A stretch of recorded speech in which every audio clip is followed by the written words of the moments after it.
Всем привет, меня зовут Илья Яшин. Согласитесь, если взглянуть на историю человечества со стороны, то нет сомнений, что оно идет по пути прогресса. Жить в современном обществе становится более удобно благодаря мобильным технологиям, развитию транспорта, бесконечных приложений, а также искусственного интеллекта, который решает самые невероятные задачи. Прогресс делает мир более открытым, а общество более информированным и ответственным. В этом и есть гуманистическая миссия прогресса. Именно поэтому диктаторы, тираны и политические людоеды, как правило, стараются изолировать свои страны от современных достижений цивилизации. Они видят в этом угрозу своим режимам. Но, к сожалению, путь прогресса — это не всегда хорошо освещенная дорога с односторонним движением. Есть и более умные диктаторы, которые стараются поставить современные технологии себе на службу, извратив их суть и превращая идеи, которые должны делать мир свободнее, в репрессивные механизмы. Например, с одной стороны, качественные видеокамеры появились в каждом смартфоне, и государству стало сложнее прятать от людей правду. Любое общественное событие могут снять на телефон случайные свидетели. Однако, с другой стороны, полицейские государства массово используют уличные видеорегистраторы для слежки за оппозицией, диссидентами, да и просто за частными лицами. Или, например, искусственный интеллект, который, с одной стороны, облегчает работу людей, помогает быстрее обрабатывать данные, находить ответы на сложные вопросы, но с другой дает возможность диктаторам создавать фейки, дискредитировать своих оппонентов и грязно манипулировать общественными настроениями. Борьба за достижение прогресса стала одним из важных признаков 21 века. Итог этого противостояния не очевиден. Современные изобретения могут сделать мир более открытым, комфортным и справедливым, а могут наоборот стать мощным оружием в руках политиков, стремящихся уничтожить гражданские права и свободы, вернув мир в мрачное средневековье, декорированное цифровыми технологиями. И с моей точки зрения, большая ответственность здесь ложится на тех, кто изобретает новые технологии и принимает решения о том, как они будут использоваться.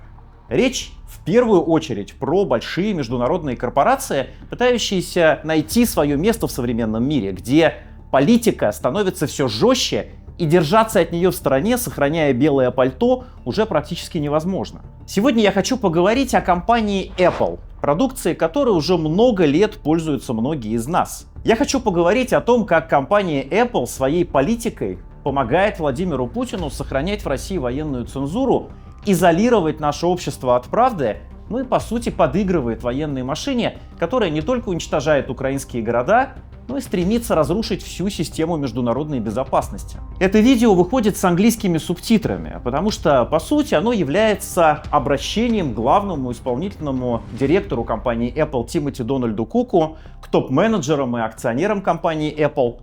Но, впрочем, это обращение и к другим технологическим гигантам, потому что проблема, конечно, большая и общая. Но перед тем, как начать разговор по существу, я прошу вас поставить лайк этому видео и подписаться на мой канал.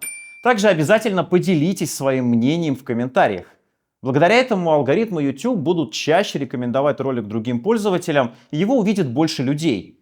Если же вы хотите поддержать работу нашей команды и помочь с выпуском новых видео, то становитесь спонсорами канала. Ссылка в описании. Теперь поехали. How technology can help freedom of speech and freedom of the press. It's a fundamental human right. And how it can be used to harm. Интернет у нас свободен, никто его не закрывал. Люди всегда могут выходить и заявлять о себе. Самое главное — это действие в рамках закона.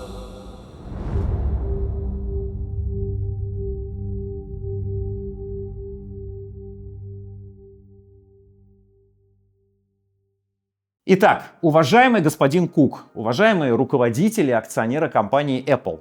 Как вы прекрасно знаете, уже почти 3 года Кремль ведет против Украины варварскую войну, которая забрала десятки тысяч человеческих жизней и разрушила целые города. При этом российское общество находится под давлением пропаганды и репрессивных органов, стремящихся подавить любое инакомыслие. С первых дней войны люди в России начали выходить на акции протеста, но их жестоко избивали, подвергали травле, унижениям и отправляли за решетку.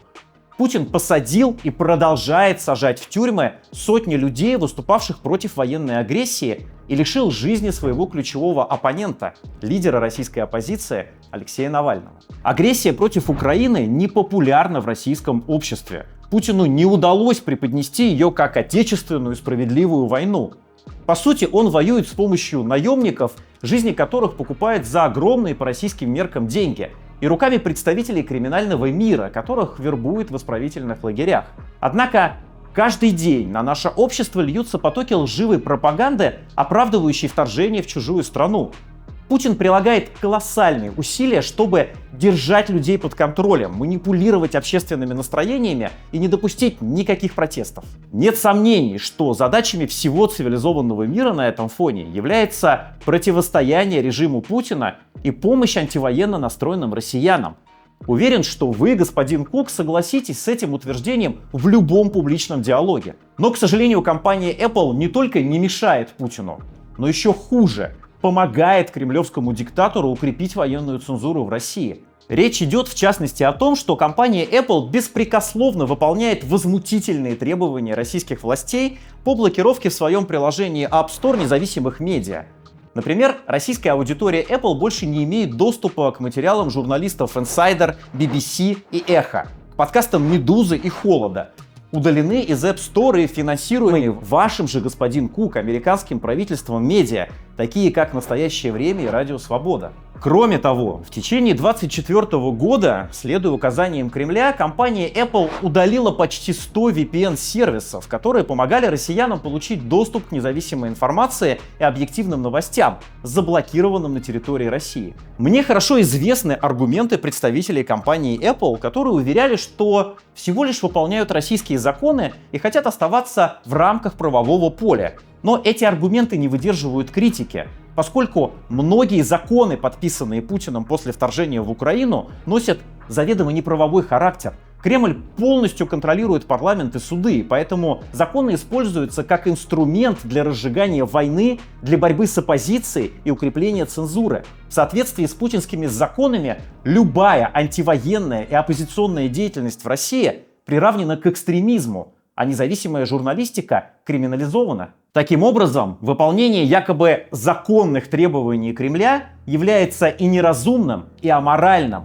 К сожалению, нынешняя политика компании Apple помогает Путину сохранять диктатуру, лишает российское общество доступа к независимой информации и наносит вред антивоенному движению нашей страны. Господин Кук, я с уважением отношусь к публично заявленной миссии компании Apple, которая направлена на развитие прогресса и формирование свободного и комфортного будущего человечества. Однако помощь, осознанная или нет, таким диктаторским и милитаристским режимам, как режим Владимира Путина, очевидным образом отдаляет человечество от такого будущего. Я прошу вас пересмотреть политику компании Apple в отношении России. Вернуть нашим соотечественникам доступ к независимым медиа и VPN-сервисам в приложении App Store, а также отказаться от выполнения требований российского правительства, направленных на усиление диктатуры Владимира Путина.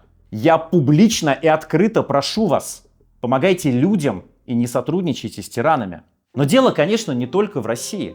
Описанная проблема носит международный характер, потому что диктатуры в самых разных странах стремятся поставить достижение прогресса себе на службу. На прошлой неделе вместе с Юлией Навальной и Владимиром Карамурзой мы опубликовали совместную статью в американской газете Washington Post как раз об этой тяжелой проблеме. Мы хотели напомнить, что в самых разных диктатурах, от России и Ирана до Венесуэлы и Кубы, местные власти регулярно разрабатывают новые законы, направленные на уничтожение прав граждан, в том числе связанные с интернетом.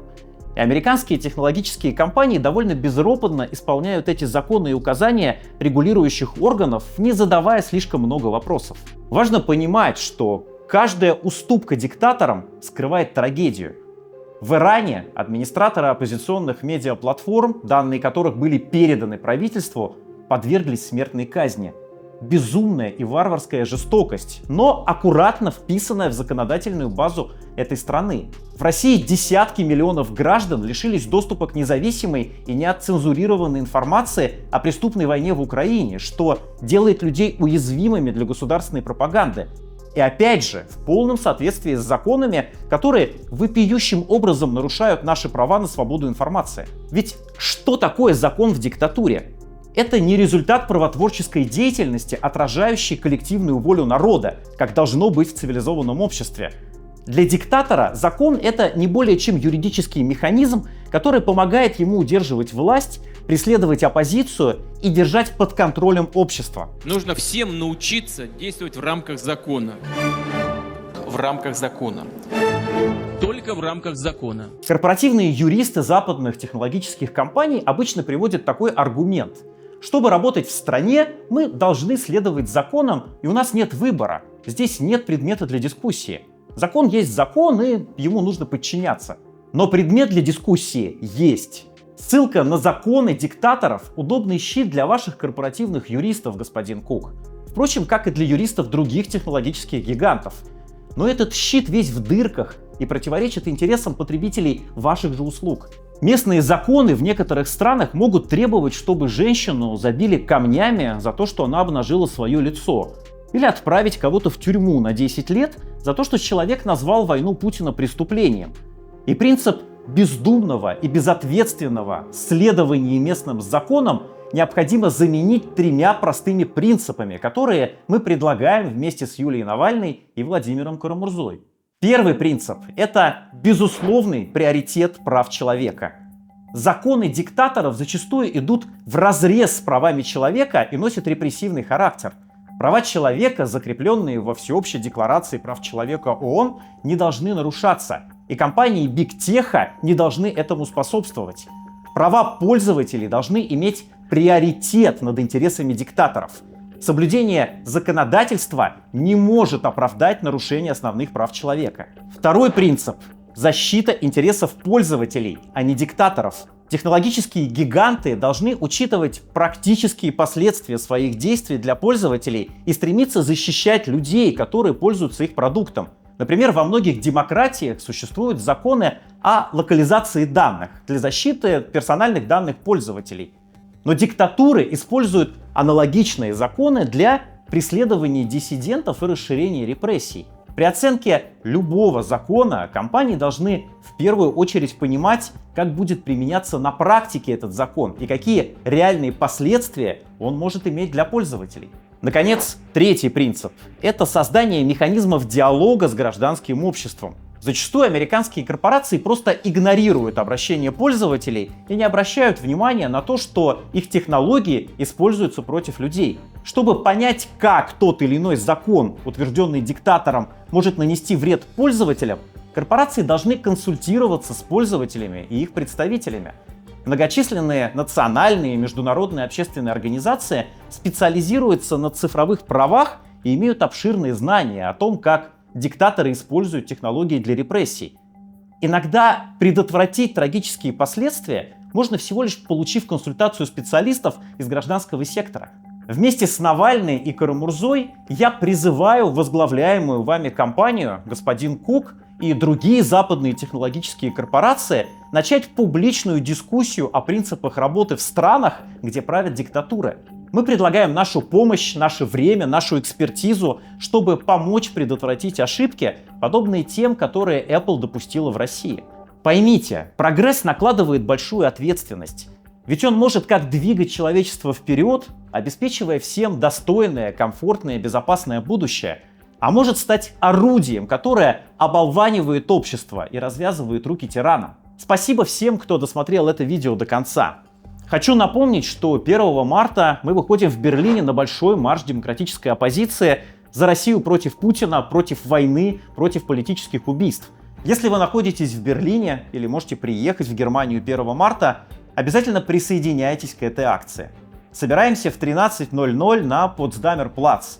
Я буду очень рад видеть вас всех, друзья. Давайте покажем, что нас много. Ну и, конечно, не забудьте поставить лайк этому видео и поделиться своим мнением в комментариях. Подпишитесь на мой канал и становитесь его спонсорами, чтобы помочь нашей команде с выпуском новых роликов. С вами был Илья Яшин. До новых встреч!